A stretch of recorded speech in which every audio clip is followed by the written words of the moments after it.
to usher in the messianic age. They don't mind if it's brought on by nuclear age.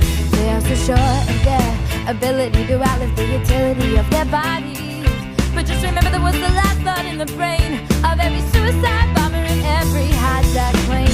Follow the guidebook for an afterlife. Which one do I try? Which one do I... Hello and welcome to another episode of the Stay-at-Home Atheist podcast. I'm Jon and I am the Stay-at-Home Atheist. And I'm Stacey, and the mission of our podcast is to challenge antiquated views on family values, particularly those in line with religious and conservative perspectives, and to promote secular and forward-thinking alternatives. Before we continue, the song in our intro is Afterlife by Shelley Siegel. You can check her out at shelleysiegel.com or probably anywhere you can find music. I think she's on iTunes and Spotify and probably Google Play. If you haven't listened to her music by now, then you really should be, because Check it out. Yeah, you are wrong. Also, art and animation for our intro is by Phillip R. Gunter. Thank you so much, Colonel. We appreciate everything you've done for us. So let's get right into an update. So if many of you have been watching and checking us out, we put out a little update the other week because we were affected by Hurricane Florence.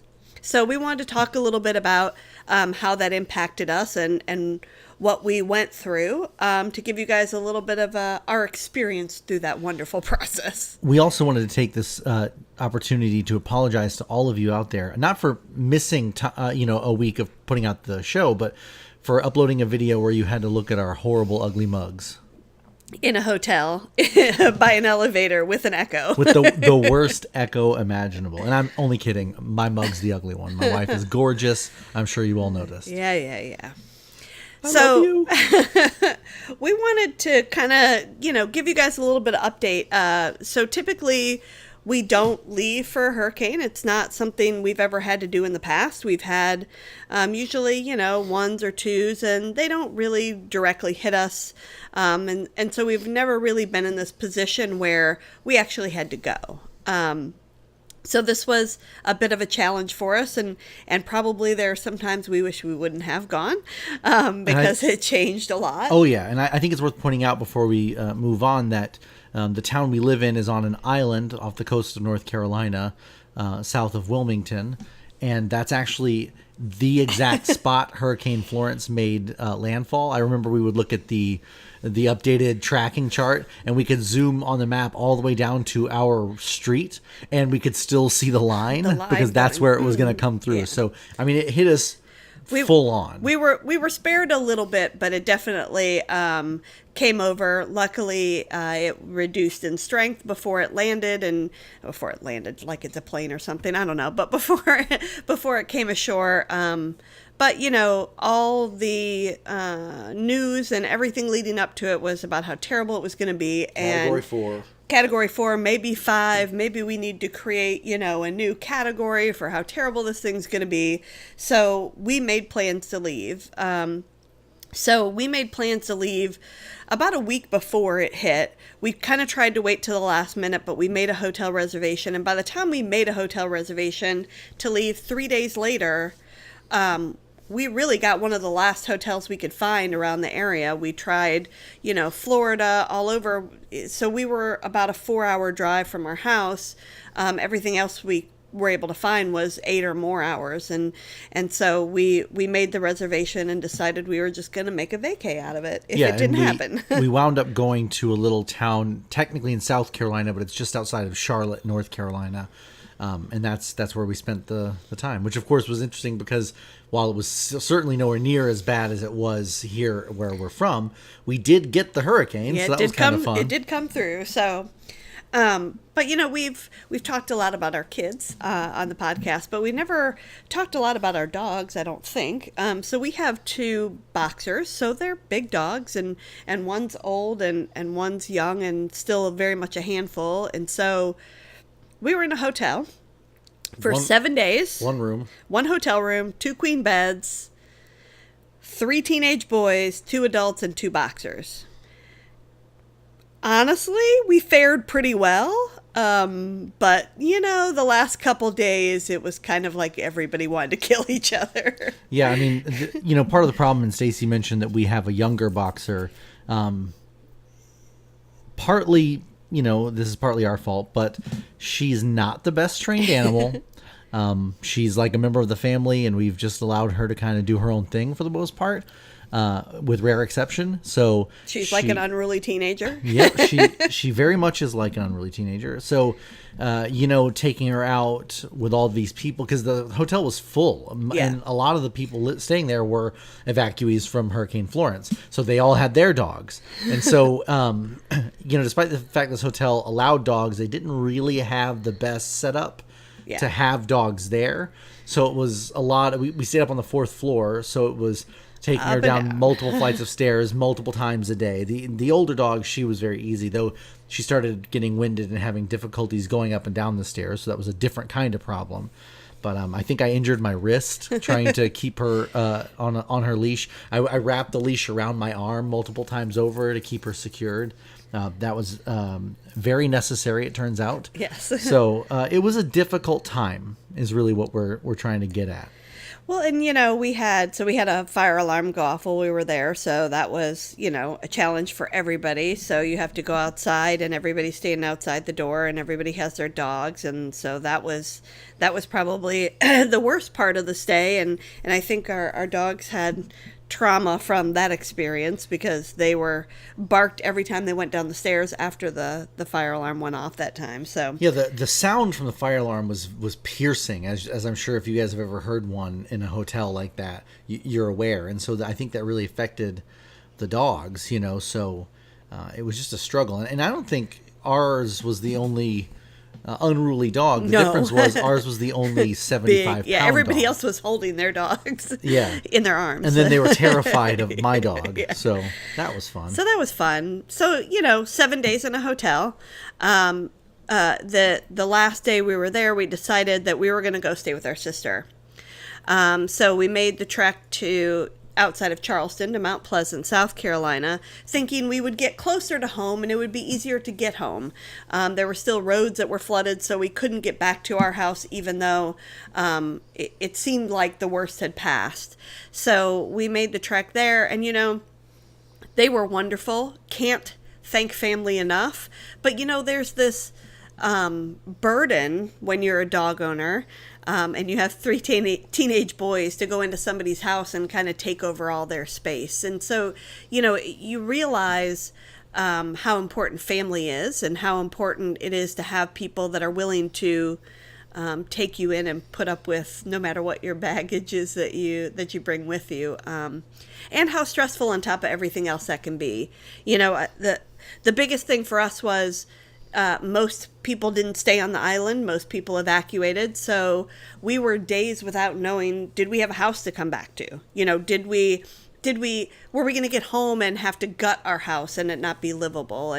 Or was it going to be flattened? You just didn't know. And, I think that's one other thing that we wanted to talk about too, is kind of the news reporting and the way everything is so entertainment driven, I guess you'd say, it was just, there was so much hype about it, and that's all everybody was listening to, and that's all they wanted to hear about, that we as people that needed to get home really didn't get good information. We got a lot of crap. Yeah, I mean, so you're you kind of have like the worst possible mindset, it's going to be terrible. Everything's going to be ruined, because that's all you kept hearing. Yeah. And that was only amplified by our eventual drive home, because so many roads were flooded and you couldn't even get home. In fact, before we left for the trip, I think the day before, the mayor of Wilmington, I think it was. It was the governor. Or the governor of North Carolina announced that Wilmington was basically an island and don't go there. Don't come. I mean, there were travel reports that just said don't go to North Carolina for people who lived near North Carolina. So we were really expecting the worst. And then, you're driving and there's, military authorities directing traffic in certain areas because you can't go because you will sink your car. And then there's nobody directing traffic anymore, but suddenly the road you're on up ahead you see that it's completely underwater, so you have to turn around, and then you have to so it was a lot of readjusting and rerouting and trying to figure out where we were going. There were a lot of great locals in our area that started Facebook groups, and everybody that was driving would update everybody else, and the community that came together out of this was amazing. But for us, being away, trying to figure out what was real and what wasn't, was really the hardest part, because there was just so much nonsense. And yeah, we had to take detours, and it was a little bit of a back road drive home. There was not a straight highway that we were taking, and we made the best of it. And it was actually a fun drive. We got to see some of our area that we'd probably never driven through before, because we always took the highway. But we waited to come home because we kept hearing how bad it was. And actually, by waiting, it was only getting worse, because the rivers were flooding more. There was still more of that downstream effect after the storm. So it really would have been safer to have us off the street and home days before, when we were able to finally decide that we were going to come home, even though they were saying on the news, don't come. Well, and I think the difficulty in a situation like this, so there's this, locals mentality, right? We all chose to live on the beach. We live on an island. Hurricanes come all the time. No big deal. It's not a big deal. We're not going to evacuate. So then everyone says this thing's going to be a Cat 4. And suddenly a bunch of people actually evacuated, which is the right thing to do, especially if you have, pets and kids and things like, right? If it's not just you as an adult responsible for yourself, the right thing to do is get out of there. So then these people were told it was going to be this horrible thing, and then the news told us all it was terrible, and you couldn't even get into North Carolina or into Wilmington or whatever. But that didn't turn out to be true. There were areas you couldn't traverse, Absolutely. Of course, but there were ways in, and a lot of people came back, as did we. And what I think this does, and actually before I say this, let me backtrack a tiny bit. I shared it, a bunch of other people shared it, so some of you listening may have seen this, but a Weather Channel reporter kind of went viral because he was on camera and he was like doing the very traditional hunker down, pretending. Rain jacket, like the wind was almost going to blow him over. He kept kind of shaking and repositioning his feet like he needed to keep his balance. And then two teenagers walked into frame in the background, casually walking, just walking down the street. So this guy was clearly making it up. And the thing is, when you start to see that, you start to think all this was bullshit. Next time I'm not going to leave. Well, and that's what happens. And Katrina's a good example of that, right? And maybe it wasn't as exaggerated. And there's definitely something to be said for people that can't afford to leave. There's a whole other problem there. But for people that can afford to leave, when you see all of this misinformation and all of the stress, and let's be honest, all the money it cost us, right? 7 days in a hotel ain't cheap. Feeding 5 people out, on a regular basis, you can only eat so much of the free breakfast in the hotel. All that stuff adds up. And so the next time, how many people are really going to evacuate? And if it really is a bad storm, then how many people are going to die because everybody wanted to have the top-rated story and wanted to be the one news channel that everybody watched? I mean, pretty much all of it was deceptive. Maybe not outright lies, but a lot of them were, clearly bending the truth. Yeah. They were exaggerating for effect, right? For audience. And now don't get us wrong. There were areas near us that were hit very hard. Some of our friends lost their entire business and they don't know if they're going to be able to rebuild. Some of our friends had water damage inside their homes and had to gut every inch of the inside of their home, from the ceiling to the walls to the floors. So people had damage. And there was severe flooding, and there are people that are still struggling today and can't get into their homes even now because the floodwaters are just starting to recede. So there are bad areas, but by making the whole thing bad, it set up this opportunity for false reporting and for not having any avenue for the true people that lived here to get the right and valuable information to help us take care of ourselves. And I think we saw this kind of manifest during Florence itself as well, because it first hit on the coast, and it wasn't all that bad, and okay, we lost power for a few hours, and people were saying, okay, look, it's not all that big of a deal. So then a lot of people inland didn't evacuate when maybe they should have, because they were in a more more of a predicament based on the waters that surround them. So friends of ours, I won't name names because I don't know if they'd be comfortable with it, but a couple of our good friends wound up having to be rescued one morning because they couldn't go downstairs because their house was part way underwater. But they just, nobody's having any trouble, so why are we going to leave? That's ridiculous. Well, then they should have left. So exactly. You already saw that on a much smaller scale just during Florence alone. So the next storm, I think a lot of people who made the right choice to evacuate won't do it again. And it could, like you said, it could be worse. Yeah. And so, to kind of wrap up this discussion and our little rant here, couple things. Our house is okay. We had a little water damage. We had some things we had to fix. We lost some shingles. We lost a lot of branches and some trees. Nothing damaged our house to the point where we couldn't come in and take care of it. And we are very, very lucky. We do have friends that lost a lot, and we'll put some information with our video on YouTube of ways you can donate if you want to help to our local area, and, give back to some people that could definitely use it. We've got, like I said, people that are still flooded and out of their homes, but we're lucky and we're good and we're here and we're back. Well, that's that, I guess, right? Yeah. So I guess we should move on to the news. So, no surprise, this episode we would like to talk about Kavanaugh. Brett Kavanaugh. So, we're not going to talk about this for too long. Everyone's been following it. Everyone's sharing information. We all kind of know the gist. But the basics, and there may have been more by now, but at last check, two women had come forward. One that everyone now knows, Dr. Christine Ford, that the accusation is that he attempted to rape her. Fortunately failed. And then the other, whose name I honestly don't recall offhand, I did read it earlier, but I just don't remember, is saying that while they were at Yale, he exposed himself to her, against her wishes, basically. And apparently she has a number of witnesses who verify her claim. So, but we're not going to get into all the nitty-gritty details about the actual allegations. Really, we just kind of want to talk a little bit about what's been going on in the news part of it. The confirmation hearings that have now become kind of like a more traditional congressional hearing. Well, yeah, and a circus. I mean, you got things like the president saying, this is all nonsense. I don't support an investigation. We need to just get this guy pushed through. And then all of a sudden, no, I support an investigation, but limit the scope. And now he's like, well, no, I didn't say limit the scope. So, that's very typical Donald Trump, right? Yeah. Just all over the place, saying whatever makes the most sense at the moment without actually regarding what he said before and what he's likely to say in the future.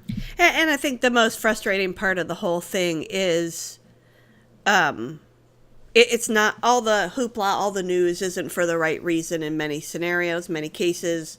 Again, it's victim blaming, and it's a bunch of white men, old white men, who say she's lying, or, which we've heard a lot of, is, I don't really care. It happened a long time ago, so it doesn't matter. We've talked in the past about my sexual assault and how that impacted me in my life. Many of you have shared your stories. Many of us, I'm sure, will continue to share our stories. And, that's all we can do, other than get out and vote and keep talking about it.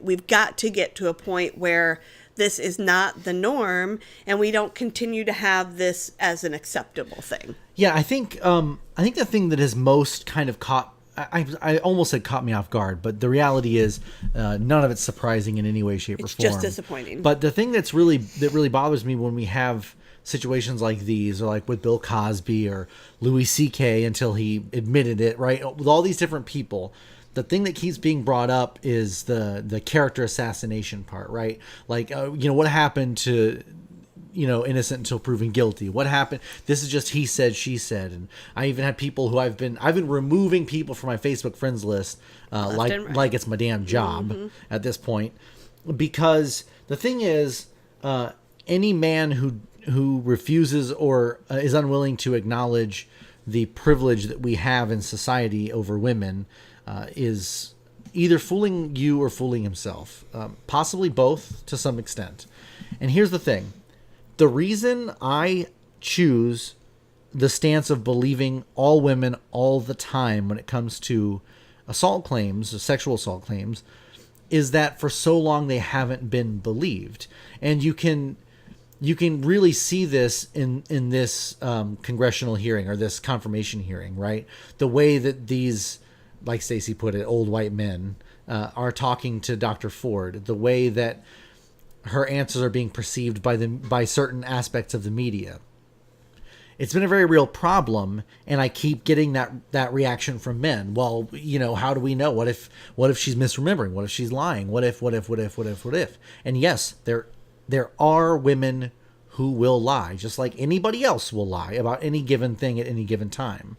But statistically, it's an extremely small percent. And I saw one today, and I'm not going to remember it verbatim, but a little meme or whatever that was making the rounds. It basically said, somebody you care about and who cares about you probably has a story they haven't told. And by posting about how, we can't judge Brett Kavanaugh because she might be lying, by doing that, you're only telling them never to tell you what happened. And I think there's a very real kind of impact that's pointing out, yeah. Right? How do you, as a woman, I guess I don't even know, because I don't have that experience. But how, I guess it's a question, Stacey. How do you reach out to somebody if you've seen them react in this kind of a way? Well, I think you just have to make a decision, right? You're either going to continue to tell your story and you're going to be loud and continue to share what happened to you to help other people come forward with their stories. And you've got to decide, when you're going to be the hammer, when you're going to unfriend people, and when you're going to fight and keep communicating about it. I think we get to the point where it's getting to the point in my mind where there's no convincing some of these people. And so, what do you fight for? And when do you keep having that discussion? And I don't know. Everybody has to decide for themselves. And it's hard to go out and tell your story and share your story publicly. And I don't think that everybody has to do that, right? If you're not comfortable, by all means, I am not saying tough, go suck it up and share it. That's not at all how I feel. I think that for those of us that are comfortable doing it, we just have to keep being loud. And I think, this conversation is pretty timely because, not only is Kavanaugh a sexual predator, there's problems there around the way he treats women and how he respects others. He also has a lot of marks against him from a religious perspective and the way that he thinks about abortion and contraception and all of that. And so, it kind of leads into something that we wanted to share this week. As one of our friends put together some information that they'd like to share about a personal story and personal experience of this type of situation, how it deals with religion and how it impacted their family. Yeah, I don't think there's really any other way to further introduce the next segment. So here's Janet Reyes with a personal story. And Janet, thank you so much for recording this for us. When I was 6, I started attending a Southern Baptist church. The church became my home away from home. I loved learning about the Bible stories. I liked playing the games, making crafts in Sunday school. I loved the community. I liked the feel of it. It felt like a big family swirling around me. 6 years after joining the church, I had just been promoted to the adult Sunday school class. My mom was in the choir. My dad was a deacon. And my older sister, who was 6 years older than me, was dating the preacher's son, and she was leading the Sunday school class for the very small children. I just had no idea that my entire world was going to be flipped upside down. My aunt had been going out of town every year for a long time, and she had asked my sister to house sit for her that year. And my sister readily agreed, and like most teenagers, she was planning to sneak in some extra time with her boyfriend. The phone rang at 2 a.m. And the phone never rang at 2 a.m. Even with 7 kids in the family, that just didn't happen. I got up and was told roughly to go back to bed. My mom was crying. My dad was red, enraged with anger.